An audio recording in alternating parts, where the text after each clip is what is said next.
स्वागत है दोस्तों मेरी एक और नई वीडियो में, जहां आज हम चर्चा करने वाले हैं train number 18477 Kalinga Utkal express के साथ 19 अगस्त 2017 में हुए रेल हादसे के बारे में। तो आइए शुरू करते हैं। दोस्तों, ट्रेन नंबर 18477 भारत के दो धार्मिक स्थलों पुरी और हरिद्वार को डायरेक्टली कनेक्ट करती है। रेलवे द्वारा चलाई गई कुछ बेहतरीन ट्रेनों में से है ये एक ट्रेन।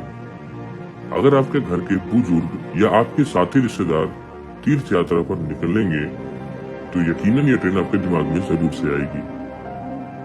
कलिंग उत्कल एक्सप्रेस 1969 से अपनी निरंतर सेवाएं देती चली आ रही है एक डेली ट्रेन के तौर पर।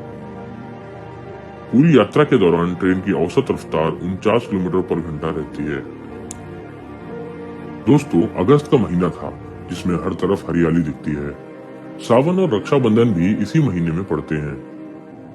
इस खूबसूरत महीने में आम दिनों की तरह train number 18477 Kalinga Utkal express Puri junction से डिपार्ट होकर अपने अंतिम गंतव्य हरिद्वार के लिए निकलती है। ट्रेन में कुल मिलाकर 2000 से ज्यादा यात्री सवार थे, जिसमें कई बुजुर्ग जो हरिद्वार के पावन गंगा घाट की सोमवती अमावस्या के स्नान के विचार में खोए आने वाले कल के इंतजार में थे। पर उन्हें कहां पता था कि आने वाला दिन उनके लिए कितना भयावह होने वाला है। अपनी यात्रा के दौरान ये ट्रेन लगभग 10 राज्यों उड़ीसा, वेस्ट बंगाल, झारखंड, छत्तीसगढ़, मध्य प्रदेश, उत्तर प्रदेश, राजस्थान, हरियाणा, दिल्ली और उत्तराखंड से होकर गुजरती है। ट्रेन पुरी से डिपार्ट होकर खुर्दा रोड, भुवनेश्वर, कटक, भद्रक, बालासोर, टाटानगर, झारसुगुड़ा, रायगढ़, बिलासपुर, कटनी, झांसी, ग्वालियर, आगरा कैंट, निजामुद्दीन होते हुए मेरठ कैंट से डिपार्ट होकर मुजफ्फरनगर की ओर तेजी से बढ़ रही थी। 19 की शाम इस ट्रेन को रात को 9:15 पर हरिद्वार पहुंचना था।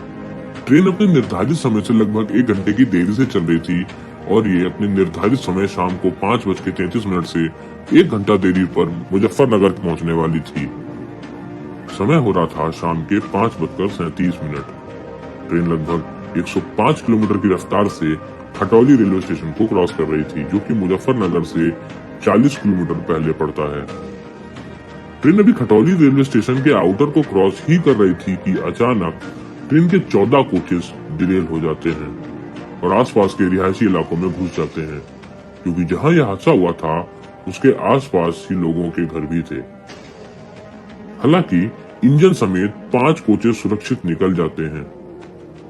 इन्हीं में से एक चश्मदीद ने बताया कि वो छत पर चाय पी रहा था जब उसने जोर के धमाके के साथ रेल के कोच को हवा में काफी ऊंचाई तक उछलते देखा। वहीं एक रेल यात्री का कहना था कि उसने देखा कि ट्रेन के पहियों से पत्थर उछल उछल के कोच के अंदर आ रहे हैं। लोग समझ गए थे कि ट्रेन डिरेल हो चुकी है और सब अपनों की जान बचाने की जद्दोजहद में लग गए। पर कुछ लोग इतने सौभाग्यशाली नहीं थे। सरकारी आंकड़ों की माने तो ट्रेन के मुसाफिरों में से 26 यात्री काल के गाल में समा गए और 100 से ज्यादा गंभीर रूप से घायल हो गए, जिसके बाद सीआरएस की टीम लग गई घटना की जांच में और जांच की रिपोर्ट आने के बाद 13 रेलवे कर्मियों को नौकरी से निकाल दिया जाता है। अब बात ये उठती है कि सीआरएस की रिपोर्ट में ऐसा क्या था जिसे 13 लोगों को जॉब से निकालना पड़ा। उस दिन ऐसी क्या लापरवाही हुई कि इतना बड़ा हादसा हो गया और कई लोगों की हंसती खेलती जिंदगी एक पल में उजड़ गई।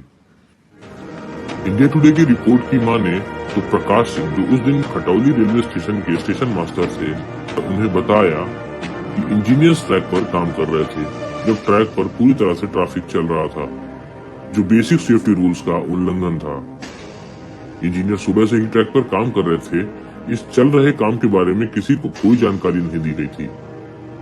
इंजीनियर्स ट्रैक के खराब हिस्से को निकालकर नए हिस्से को लगा रहे थे।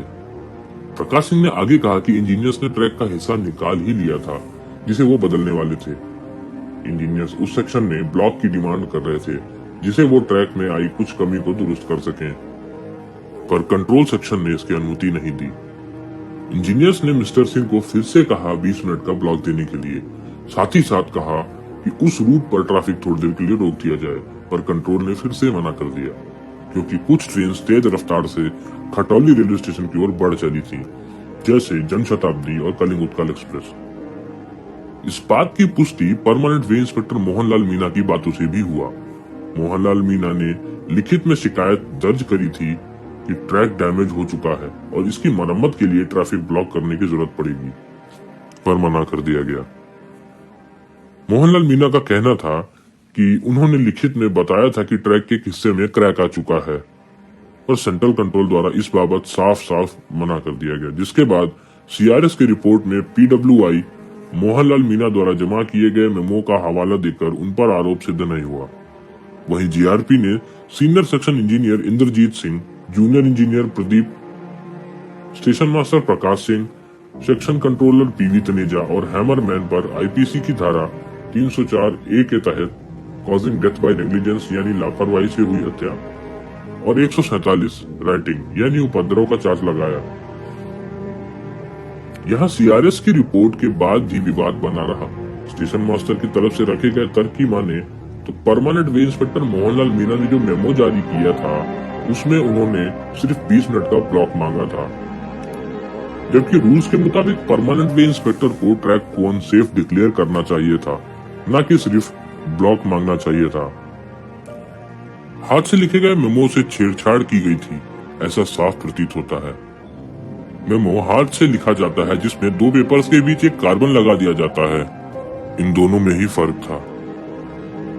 अगर ठीक तरह से मैसेज कम्युनिकेट किया गया होता और बात की गंभीरता समझाई गई होती तो ट्रैफिक रोका जा सकता था। अच्छा आगे 20 मिनट का वो मांगते हैं पीडब्ल्यूआई ब्लॉक। सब कौन सा ब्लॉक है? अब ये पता नहीं ग्लू ज्वाइंट क्या कह रहे, चेंज करने के लिए कह रहे, और मेन लाइन लूप लाइन सब बंद हो जाएगी। इस हादसे को टाला जा सकता था। ये केस अभी भी कोर्ट में ट्रांसफर है। उस दिन उस ट्रैक से लगभग 14 ट्रेन पास हुई थी, जो कि भाग्यशाली ही रही जो डिले नहीं हुई। शाम को 4:40 पर Delhi Saharanpur DMU last safe train थी जो उस ट्रैक से पास हुई थी। दुर्भाग्य ने कलिंग उत्कल एक्सप्रेस को ही चुना इस हादसे के लिए। जांच के दौरान वहां रिपेयर किए गए ट्रैक के टुकड़े भी पाए गए। ट्रैक को हेक्साब्लेड से काटा गया था। दोस्तों, कहीं ना कहीं यह दुर्घटना टाली जा सकती थी। इस हादसे को समय रहते रोका जा सकता था। परमानेंट वे इंस्पेक्टर और उनके वरिष्ठ अधिकारियों ने इस बात को सीरियसली लिया होता तो शायद यह हादसा न होता। मोहनलाल मीना ने अगर मेमो में अधूरी जानकारी दी भी थी तो उनके नेक्स्ट सीनियर को इसमें सुधार करना चाहिए था। अगर मान भी लीजिए कि ये सारी चीजें फेल हो गई थी, तब भी रेलवे के रूल्स काफी मजबूत हैं जिनसे हादसों को टाला जा सकता है। ट्रैक में हमेशा रेड कलर का फ्लैग लगाकर काम किया जाता है। अगर वहां कर्मी रेड कलर का फ्लैग लगा के काम करते तो भी शायद इतना कुछ ना होता।